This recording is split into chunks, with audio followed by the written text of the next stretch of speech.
Something I never thought we'd be seeing is Trisha Paytas and Jeff Wittek coming together in the same room and having a conversation, and that's exactly what happened this week. You guys know, Trisha and Jeff definitely haven't been the best of friends in the past. Their dislike for each other was made very public from both sides, and it all had to do with David Dobrik and the Vlog Squad. Now that Jeff is away from David, Trisha and Jeff are sitting down and talking about everything. From the crane accident, the lawsuit, and an explanation for why Jeff and Trisha didn't get along in the first place. It's a mess, so let's get into it.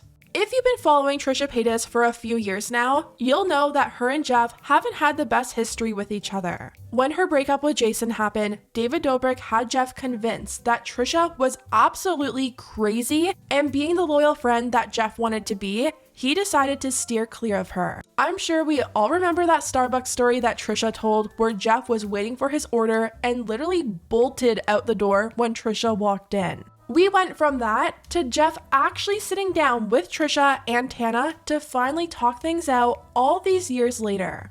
Now, apparently Jeff wanted to reach out to Trisha for a while now, but since there was all this tension and bad history there, he never did. Until he saw Trisha on the Cancelled podcast last month, and he realized that Trisha wasn't saying anything bad about him. Jeff admitted the whole reason he had this dislike for Trisha was because he was drinking the Kool-Aid. Yeah, I reached out to you. I hit you up because of your guys' podcast. I was like, you spoke so nicely of me, and you always really have. Mm-hmm. Maybe there were some times, there in the beginning that things got a little ugly, but we were on opposite sides, Yeah, I was drinking the Kool-Aid, which is cult vibe? Because no, you were always nice to me. I'm just a loyal friend. Like when I'm with my boys, if they have like an ex-girlfriend or something that like you don't even listen to their side of the so like embarrassing. You're just like, yeah, I'm gonna ride with my boys, He was trying to be a loyal friend to David and Jason and was pretty much just going along with whatever they told him about her. There's a reason why I'm here. You've always spoke, like, you've had my back. You spoke the truth. And I used to think you were batshit crazy. And, that's just... I was. That's just how it is with that group. When you have somebody that's exiled, it's like, oh, they're batshit.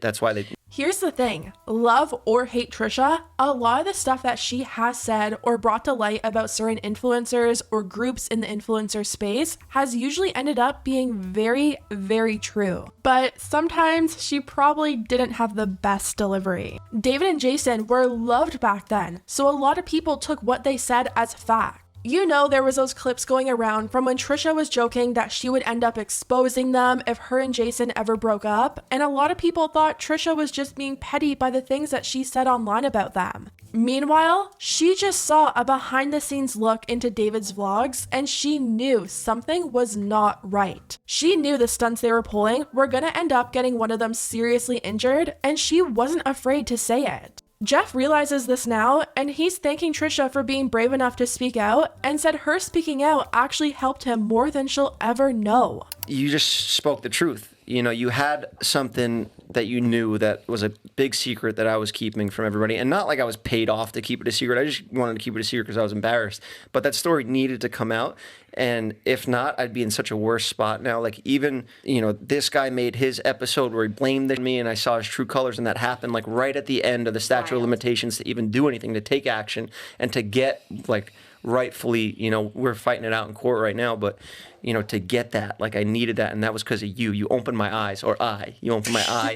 Trisha asked Jeff if he still talks to any of the members of the Vlog Squad. I always assumed that maybe some of them kept in contact with him, but apparently none of them talk to him anymore. Jeff did run into Jason at the gym recently, and they had a conversation, and apparently Jason agreed with the things that Jeff was saying about David. I saw him at the gym, and he's just like, he came up and he was like, being nice and stuff like that. And I'm just like, I'll be civil back. But I just told him, I was like, you know how it is. The kid's stunted. He'll never believe anything that he did anything wrong. You said that in person? Mm-hmm. What did he say? Yeah. He agreed? It's like, yeah, you're right. Damn, so fake though. I hate that. I hate when they agree, but... Jeff kept reiterating throughout the episode just how grateful he is now that Trisha brought up his eye publicly and kind of put things out there. If you guys remember, during that Frenemies episode where Jeff called in about the Insider article and Dom, no one really knew what happened to Jeff's eye. He clearly had this injury. There were rumors going around surrounding the injury being from a Vlog Squad accident, and Trisha put Jeff on the spot during that podcast and asked him, Jeff is now so grateful that Trisha brought that up because that was right around the time where the statute of limitations was ending for Jeff to actually take legal action against David. So I'm happy that you put out everything. At the time, I was like terrified of it. I was like, how the is she doing this to me? She's ruining my life. But really deep down inside, you were giving me a push in the right direction. Not many people were riding for me, and I was sticking to my friends. I was sticking to that group, and I was like, no, we're going to make things right. We're going to make things right. And then you guys put it out there, and then we got in a back and forth, and I had a realization. I was like, wait, there's a victim, a real victim here, this girl who didn't want to be spoken about. She didn't want to be known. She wanted to be anonymous. And she came out and said her thing, and everybody else was like, she's a liar. She's just doing this for clout. And I realized they were doing that to me too. And I was like, wait, there's a pattern here. Trisha and Jeff both kind of bonded over the fact that David was gaslighting them. Trisha said they would say that she did all these things like driving into Jason's house, and at the time, she was so gaslighted that she actually started to believe them. But now she's like, where's the hole in the house? You guys record your entire lives, but you chose not to document someone driving into your house? Where's the police report? Where's the media covering this alleged hole? There was so many instances where like, you did this, so own up to it before we like go to the police. But I'm like, okay, if I really did this, there would be a police report. There would be news reports about this. You know what I mean? Like crashing into someone's house. I'm like, that would be all over the news. And there'd be a hole in the house, right? Thank you. They eventually got into the current lawsuit going on between Jeff and David.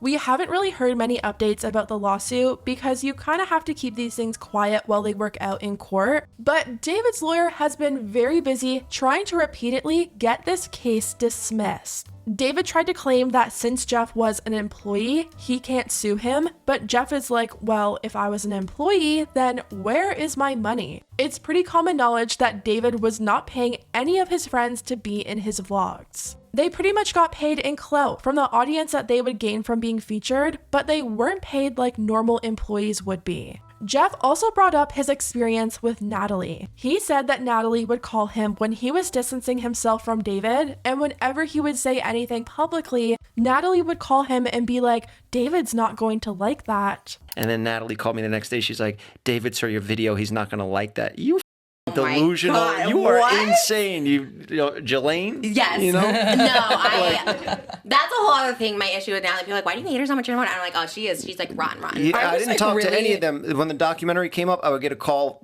10 times a day because they would want to come edit it. They want to come see the cut before it went out. You know, so wait, we need this to line up with the case. Like if anything comes out, you know, like we need manipulation and like I can't wait. I'm telling you, Johnny Depp, Amber Heard Part 2. Eventually that led to everyone in the vlog squad being made to cut Jeff off as well. Jeff said that he had this whole barbershop episode planned with Jonah, and he ended up canceling on Jeff, saying that he couldn't do it. I didn't want to have to cut everyone off, you know, but he made it like that. Yeah. Like I had a barbershop episode planned with Oliver Tree, and he wanted Nick there. He wanted Jonah to be there for the episode. So I was like, you know, it shouldn't be an issue. You know, like this was after TMZ put it out that, you know, now we're fighting it out in court. And Jonah was like, yeah. He was like, yeah, I'll be there. Cool. And then I get a call back an hour later, and he's like, nah, Dave said I can't do it. They also talked about the crane accident and what Jeff was feeling during those moments. He said that he was actually knocked out while he was swinging, and just how scary it was to not know if you're gonna lose your vision or not. Jeff actually said that he ran into David in Vegas a few months ago, and they had a talk. Apparently, David accused Jeff of only talking about everything that happened just so he could get a response out of him. I saw David in Vegas like 6 months ago or like 4 months ago. I pull him aside. Let's just have a talk. You know, like it's probably not, you're not supposed to do that. But he was like, I know why you're talking about you, or why you're talking about me. You want me to respond. And I was like, I'm talking about myself and I'm living story. with you narcissist. You think I'm talking about you to get a response? Which just goes to show you that David has not changed at all. Yeah, maybe he did get off YouTube, he isn't doing the vlogs, but he clearly hasn't learned anything and is sick enough to think that Jeff is just doing this because he wants some kind of attention from David and have him respond to him. It just goes to show you how sick and twisted and like narcissistic the whole vlog squad really is. They also talked about the status of all the hospital bills. One of the agreements that they had was that David would pay all the hospital bills for Jeff, but Jeff had came out and said that David and Natalie were missing the payment deadlines and that it was really affecting his credit score. So did he end up paying for all your hospital bills? That's going to be fun when we get to that in trial. Because Natalie said, yes, they did. And he said, yes, they did. And you were like, no, I can't wait my to credit expose sucks. Natalie's lies. She's next level. Like, Jeff says that he can't wait for the truth to finally come out when this goes to trial and for everyone to see what he's been dealing with behind the scenes. Jeff said that he has an extremely strong case, and if the lawyers believe in your case, they'll take it pro bono and just take a cut when or if you win, and he has the support of the entire firm behind him, so it doesn't matter what fancy lawyers David tries to get. He's ready to fight this and wants it to go to trial so everything comes out. I'd rather be doing what I'm doing than having to pay and just keep paying and paying and paying and push it. Oh, for sure. It'll probably get pushed years, you know? Oh my God. Wait, really? So what, like, realistically, like, how long can you push? You can't just keep dismissing things and stuff like that. You have to, like, eventually go to trial, right? Yeah, I hope so. I really hope Jeff gets that. It sounds like David has this way of manipulating everyone around him and making people believe whatever he wants them to believe. So there will be nothing better than everything being aired out during a trial and the entire vlog squad and David having to face the facts of what he did. It was honestly so nice just to see Jeff and Trisha sit down and talk about everything and realize how much they were both gaslit by David. I feel like them being able to sit down and also have Tana there, who they both feel comfortable with, was probably very healing for the both of them. And it's nice to see two people who didn't like each other come together and sort their issues out. We don't get to see that happen in the influencer space very often, so it was very nice to see. Anyways, guys, let me know what you think about everything down below, and I'll see you next time.